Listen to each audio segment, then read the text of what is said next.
Chapter 76, Paladin Anno.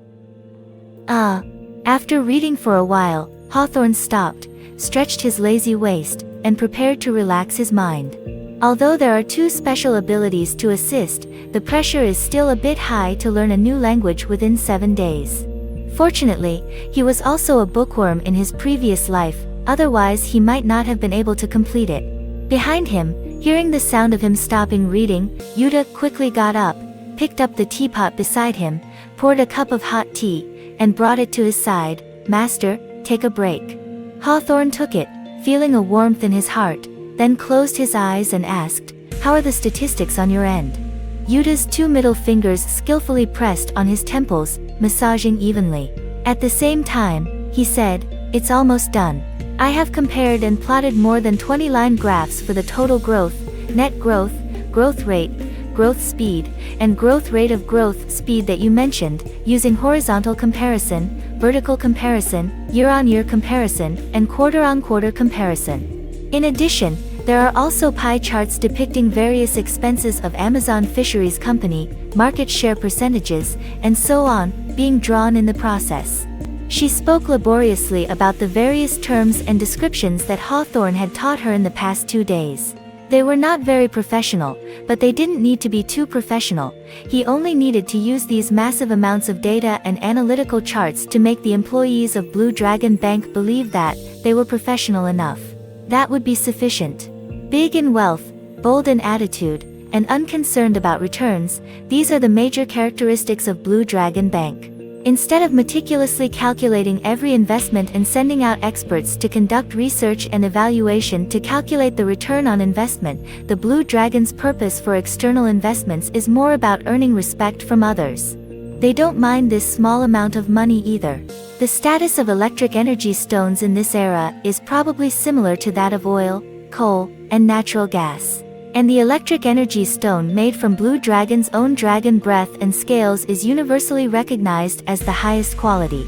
In short, who wouldn't like a wealthy dog owner who can be easily appeased with money? Hard work.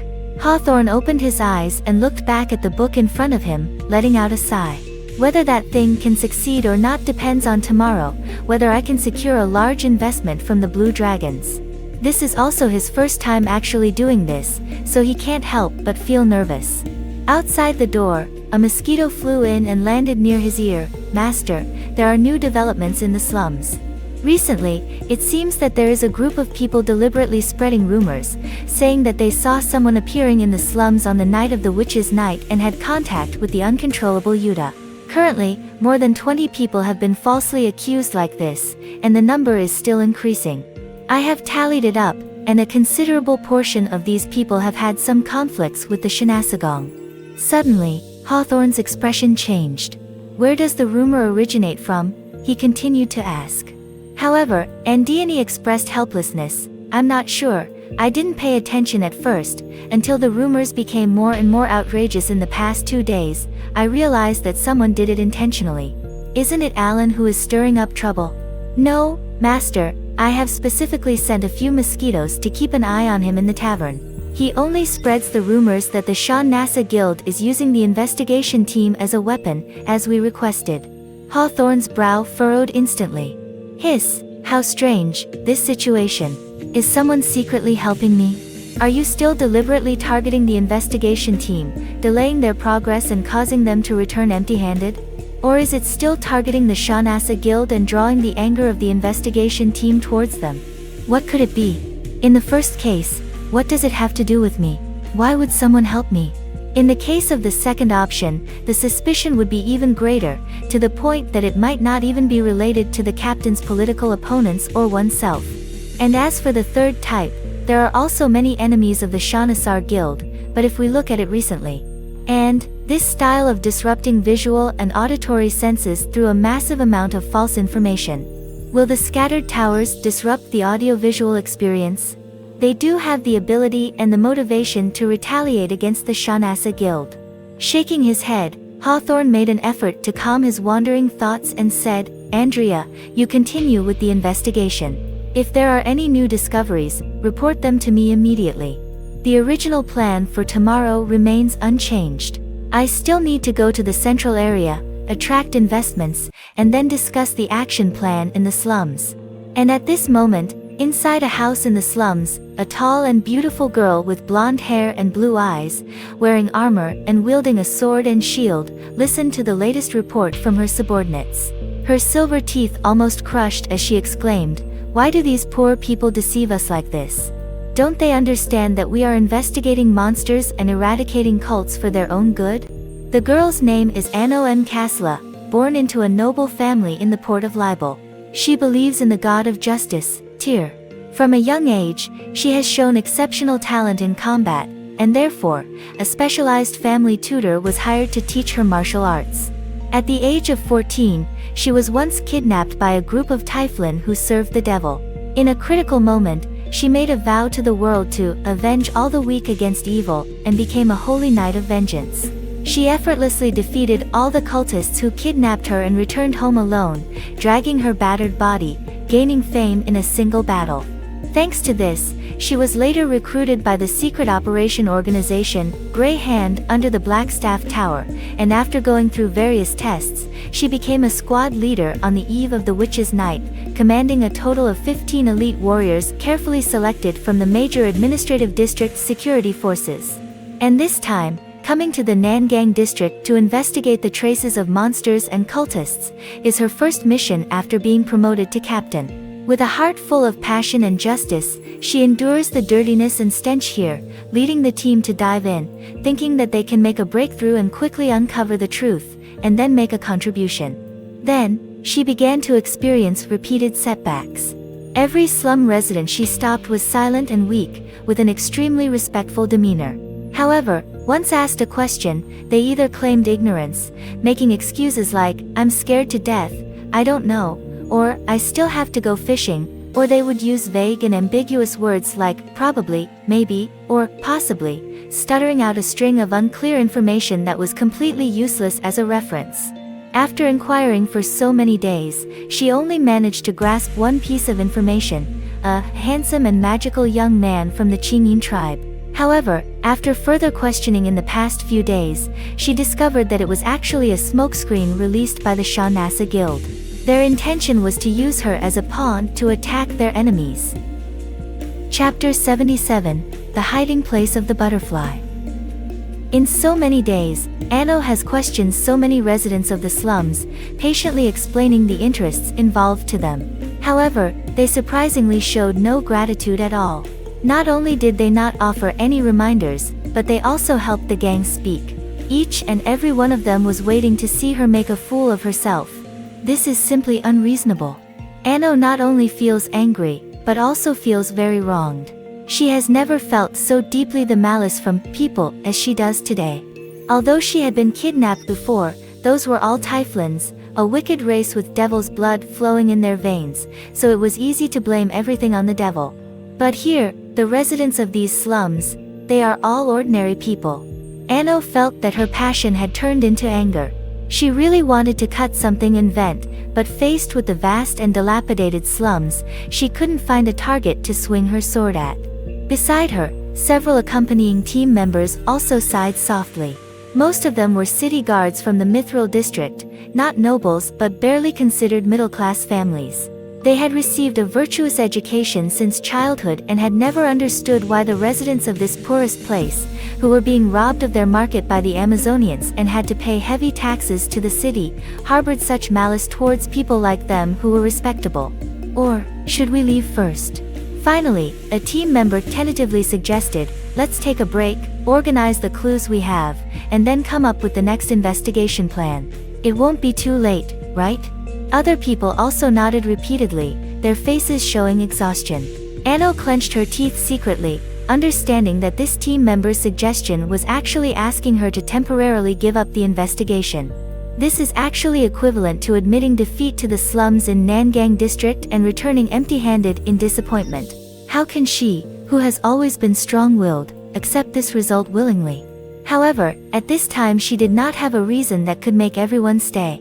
"Captain, there's a new discovery." Suddenly, at this moment, a team member came rushing from a distance and stopped in front of her, panting heavily. "We have found an abandoned logging site. There are many suspicious individuals inside, very likely a gathering point for cultists.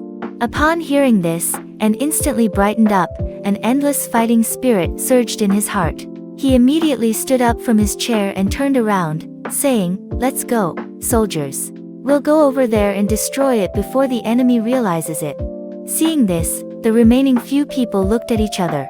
Immediately after, a male soldier advised, "But Captain, our mission is only to investigate. Now that we have a lead, we should report it." Anaton's eyebrows instantly furrowed. "Don't you trust my abilities?" Everyone was suddenly speechless. Indeed, the girl in front of them is young, younger than all of them. However, she is a genuine level 6 holy knight. That is a noble paladin. They wear plate armor, wield a shield, drape themselves in protective cloaks, and carry devout shields. It can be said that they are invulnerable. And they emit a protective aura, not only guarding themselves, but also protecting their comrades from the invasion of magic. Even if she is injured, she can still use the power of holy light to cleanse toxins and heal wounds for herself or her comrades. As long as she doesn't die on the spot, no matter how severe the injury, they can save you. There is a holy knight on the battlefield. Even these guards who are completely ignorant of magic no longer need to worry about enemies manipulating them with mysterious magic, and can confidently wield their swords to kill the enemy. In the game, balance may be necessary, but in reality, it is not. The paladin is universally recognized as the strongest class, without a doubt. Moreover, Anno is a holy knight who has taken an oath of revenge. This means that she has sworn to seek vengeance against evil, and besides protecting her teammates, she can also deliver devastating blows to any enemy. The opportunity must not be missed. If we delay any longer and the other side discovers any clues and changes their position, it will be too late for anything. Seeing that his comrades were still hesitating, Anno, feeling anxious, quickly emphasized, "Everyone, this is our team's first mission. Can you bear to fail? What are you afraid of? I am here. Soldiers, only courage can bring glory. Being hesitant is the behavior of a coward, and it can only bring failure and shame." The remaining team members looked around and immediately a surge of pride welled up from within their chests. "Yes, we have a knight. Advantage is in me. Come on, lead the way." Seeing their comrades rekindle their fighting spirit, Anno turned around and let the breathless messenger walk in front, closely following behind with a heart full of anger, vowing to teach these cultists a lesson. The next day, early morning. Hawthorne rarely got out of bed before dawn, had breakfast, and then, under the care of Heidi and others, changed into a brand new white business suit. He also held a briefcase full of documents in his hand, with his hair meticulously combed. Although his face appeared slightly youthful, he still exuded a compelling aura. Helping him dress up, the emerald silk is filled with admiration. During these days, she registered the company and bought clothes, all of which she did. Now, the results of all this are right in front of her, and a sense of pride suddenly arises. And in Heidi's eyes, there was a hint of worry. Does the master really want to go alone? How about I accompany you? It can both guard against danger and support the master. Her proposal is good, but unfortunately, Hawthorne still shook his head firmly and said, "No need." After a pause, he then smiled and said, "Don't worry, the public security in Le Havre during the day is still very good. Arson and murder, those are things that only happen at night. Especially the place I went to this time, it is the most prosperous central area. Even at night, the public security there is much better than the best place in Nangang district, so there's no need to worry. Moreover, I am now a level 3 spellcaster myself, so in this city, I can be considered one of the strongest, a rare talent. There's no need to worry about me." He tried to persuade her, but there was still worry in Heidi's eyes. In the end, there was no other choice, so he sighed and said somewhat firmly, "Listen." So the nun pouted, looking a bit aggrieved, and finally stopped speaking. Seeing that she was indeed unhappy, Hawthorne approached and gently kissed her lips before saying, "I'm leaving, take care of our home." With this action, Heidi finally turned her worries into a smile and nodded vigorously. Hawthorne then gave Jade a light kiss, turned around, and walked out of the main gate of the convent, under the watchful eyes of the witches. Chapter 78, Blue Dragon Prince, Ramon. At this moment, the eastern sky is just beginning to brighten. Apart from fishermen who need to go out to sea and a few people with urgent matters to attend to, almost no one is getting up.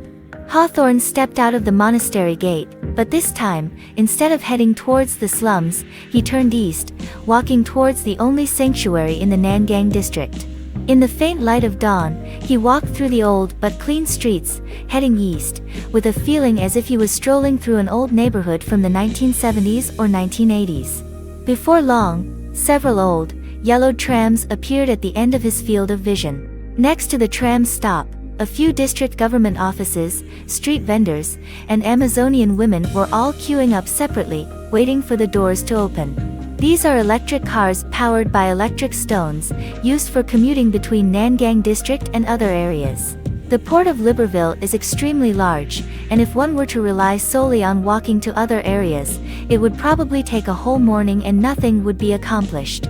Because of the high cost, there is only one tram to the central area in the morning, and it took a long time for Amazon to allocate it to the tram company.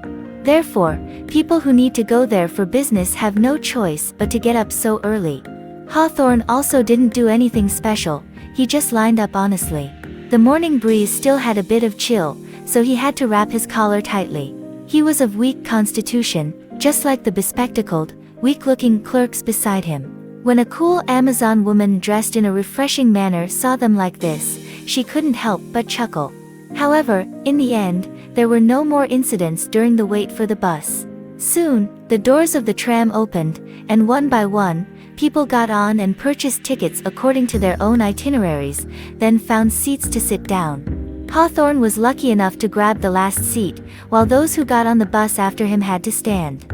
When everyone got on, the whole train car suddenly became crowded like a sardine can. Then, as the driver started the vehicle, the tram moved forward unsteadily. The car left the station and soon entered a section of road adjacent to the slums. Iron wire fences were erected on both sides of the track, not only to prevent people from committing suicide on the tracks, but also to prevent the poor from intentionally causing any damage in retaliation. Hawthorne looked out of the window and felt a clear distinction on both sides. On this side, people on the tram had almost stepped into modern society, at the very least they had the living standards of contemporary society, while on the other side of the iron fence, the isolated people perhaps even had a slightly worse condition than the Middle Ages. Even though he was separated by the window, he could almost smell the foul stench coming from the slums, provoking his nerves. And this, surprisingly, is the same city. The tram continued to accelerate and finally completely left the Nangang district, entering the adjacent university city. As soon as it approached, stone skyscrapers came into view, and the tidy streets were lined with flower beds. Well-dressed young men and women walked along the sidewalks, carrying backpacks and holding ice cream or milk tea, smiling and exchanging sweet words, as if they were no different from modern society. This scene made Hawthorne even more emotional. In the game, everything is ultimately embellished by art, and the limited perspective makes it feel less profound. And today, taking the car by myself all the way, it feels like going straight from the slave society to the modern era. The taste of it is truly indescribable. Indeed, on the reactionary spectrum, compradors are even more detestable than warlords and usurpers. No matter what he thinks, here, people are getting off and getting on the tram. The tram continues to move forward, with only one stop in the vast Nangang district, while in the university town, it stays for a full 5 stops. Afterwards, the tram also stopped at several stations in the Mithril district and the Muse district. Finally, 2 hours later, it finally arrived at the Central district. After the flight attendant checked his ticket, Hawthorne got off the train, tidied up his mood, and then walked towards the direction of Blue Dragon Bank. It concerns the level of one's own monastery. For this plan, I only allow success, not failure. Blue Dragon Bank, top floor, the enormous young blue dragon, Ramon, is leaning against a massive one-way floor-to-ceiling window, overlooking the city below, hoping to find some enjoyment for himself. He has a body as blue as the sky, with scales tightly knit together, almost no visible gaps. The golden horn on his forehead is short and shiny, obviously polished carefully every day. The long and dense dragon beard on his chin, and on each of his 10 front claws, he wears a large gemstone ring, each with a different color, showcasing the dragon's unique aesthetic and astonishing wealth. At this moment, his golden vertical pupils were scrutinizing the city below, as if searching for some prey. Occasionally, his gaze would sweep over the sign of the Golden Dragon Bank in the distance, and a clear jealousy would flash in his eyes. He is a young prince of the Fahad Kingdom, a desert nation established by the Blue Dragon. As a young dragon, he was sent by the elders of his family to the port of Libel, naturally with a great mission, to make several profitable investments and reverse the current state of bank losses. The final rate of return will determine his position in the family and how much power he will inherit in the future. Along with him, there were several young blue dragons who came together, competing and exerting pressure on each other. The old lords of the Blue Dragon family have a strong sense of crisis. In previous years, they invited several great prophetic mages to predict together how long their dominant position in the production of electric energy stones could be maintained.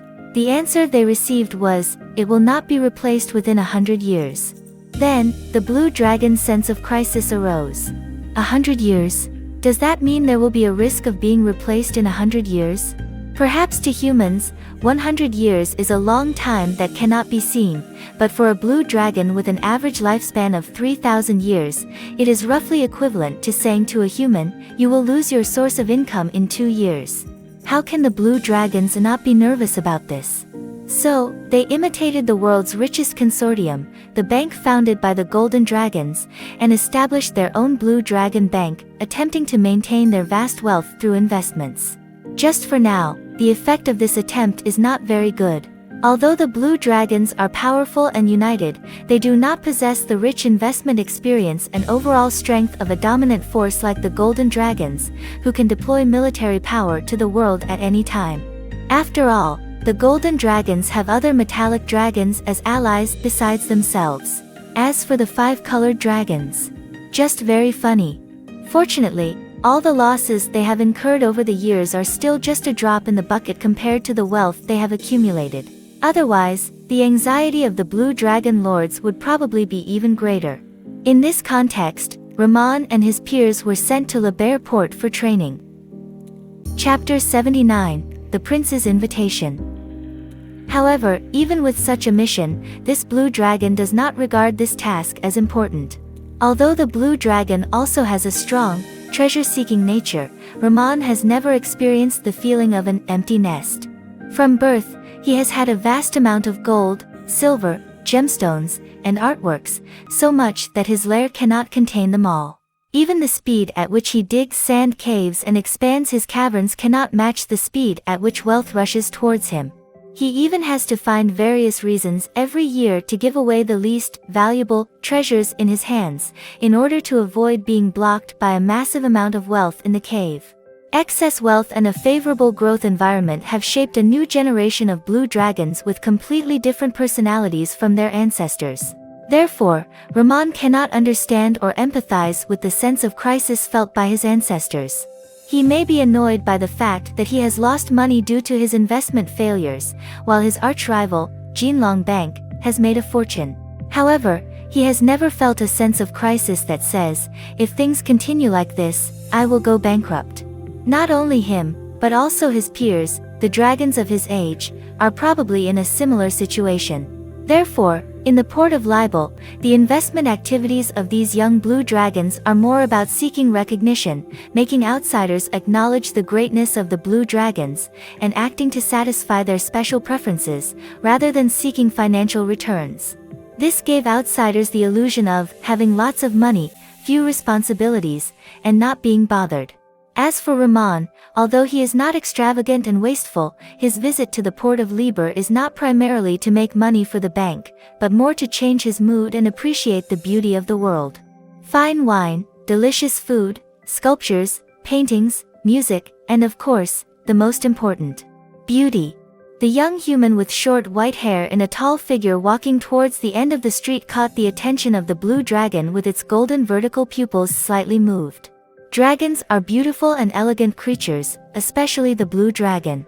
It is because dragons can appreciate the beauty of all creatures equally that there are so many dragon bloodline races in this world. At this moment, upon seeing that human, he couldn't help but sigh inwardly. The people of the Qingyin tribe, one could say, truly worthy descendants of the silver dragons. According to historical records, the Sane Empire was an ancient empire established 6,000 years ago by a divine punishment Asmo with blue pupils and an ancient silver dragon that could transform into human form. The Asmo self-proclaimed as the Green Emperor, while the silver dragon self-proclaimed as the Silver Emperor. As a result, the humans of the Empire of Sane began calling themselves the Qingyin tribe, and took pride in their green-colored pupils and silver or white hair. Even though the Asmo bloodline and the Silver Dragon bloodline of the Qingyin tribe have long been weakened to the point where they no longer significantly affect their racial classification, and humans of other ethnicities do not differ much from them, in the eyes of dragons, this is still proof of their alliance with the Silver Dragons. The other party is a descendant of the Silver Dragon. As the second strongest race among the 5-colored dragons, the blue dragon naturally harbors a strong aversion towards the metal dragon, as they are mortal enemies. However, no matter who it is, they cannot resist the power of beauty, which can conquer everything. Especially the blue dragon, who has a high pursuit of beauty. Indeed, any race, as long as they have a connection with the silver dragon, will become excessively beautiful, making it difficult for the dragon to resist. Even I am amazed that human, mother will definitely like. Unfortunately, he is probably going to the Golden Dragon Bank, which has nothing to do with me. Ramon thought disappointedly, and then he saw the young human with white hair slowly walking into the entrance of the building where he was. Immediately, the young blue dragon's eyes lit up. And at this moment, on the first floor of the bank, as Hawthorne looked at the transparent tempered glass revolving door in front of him, he couldn't help but feel a sense of emotion in his heart. The technological level of this era is limited, and completely transparent tempered glass cannot be produced by ordinary craftsmanship. It must rely on the power of magic. Therefore, tempered glass is rare in production and expensive in price.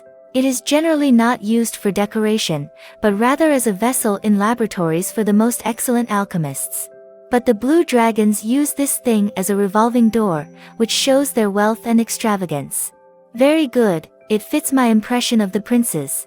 Blue dragons should be extravagant like this, valuing face above all else. Otherwise, how can I make money from them? With this idea in mind, Hawthorne pushed open the door. As soon as he entered, a captivating fragrance hit him. Expensive incense and rare flowers were arranged here as if they were free. If a thief were to steal one, they would probably not have to worry about food and clothing for the next month. Perhaps it's because it's still early, or perhaps it's because business is indeed not very good. In any case, the lobby appears somewhat deserted, and there is no need to wait in a long queue to handle transactions. Hawthorne's heart was pounding nervously, but he kept a strong smile on his face as he walked up to the investment processing counter with his briefcase. Behind a tempered glass, there sits a female blue dragon descendant wearing a crisp white uniform with a prominent chest, and a blue dragon head with a single horn on her nose. Hello, I am Nigel Hawthorne, the legal representative of Life Real Estate Company. He fluently spoke in dragon language while handing over his business proposal through the window. I have a marvelous plan that only requires an investment of 8,000 gold coins to complete. The proposal is right here. The female dragon descendant nodded slightly, took his plan document, remained silent, with her nose in the air, displaying an extremely arrogant attitude. And at this moment, the communication stone beside her lit up. She immediately placed her hand on it, and after 2 seconds, her stern face suddenly changed expression. Then she stood up, with a respectful demeanor, and spoke to him in the common language. I'm sorry, Mr. Hawthorne, the amount of this investment you are involved in is too huge. Therefore, please wait in the adjacent lounge for a moment. Prince Ramon will discuss this cooperation with you in detail later. Immediately, Hawthorne stood still in place. What the hell? This is just a small amount of 8,000 gold coins. How could it attract a genuine blue dragon to personally discuss business with me? Is this specification too high? What on earth is going on? He was not clear about the sudden special treatment, which made him feel both flattered and a little nervous. Can my little tricks deceive a genuine blue dragon who has lived for hundreds of years? Regardless of what he thought, a well-dressed, polite-looking male descendant of the blue dragon approached him from the side. He slightly bowed and said to him in standard universal language, "Mr. Hawthorne, please come this way. We have prepared desert specialty sheep milk tea for you, hoping that you will like it."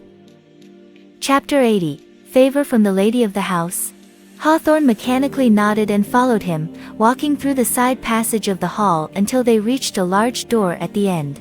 Upon pushing it open, they were greeted by a huge room with a light brown, soft carpet. In the center of the room, there is a magnificent chandelier hanging from the ceiling. Even though it is daytime, several bright circular pendant lights are still lit, which seems like a waste. Below the chandelier is a round table, with a steaming cup of hot milk tea placed on each side, obviously just prepared.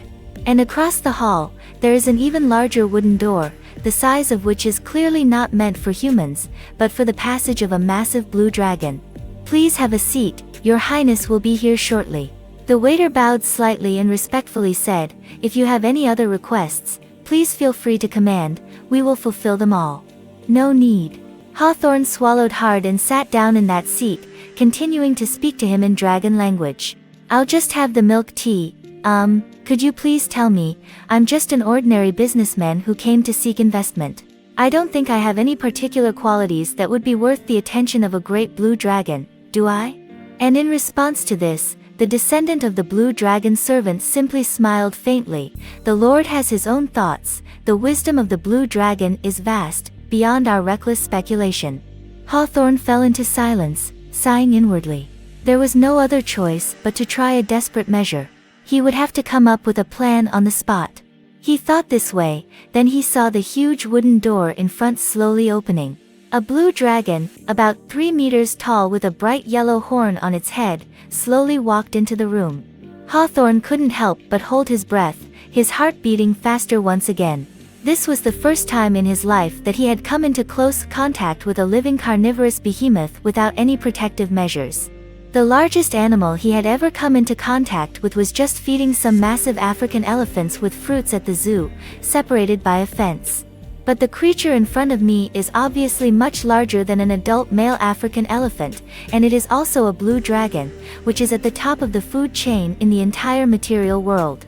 Beside him, the descendant of the blue dragon immediately bowed slightly and said, "Greetings, my lord."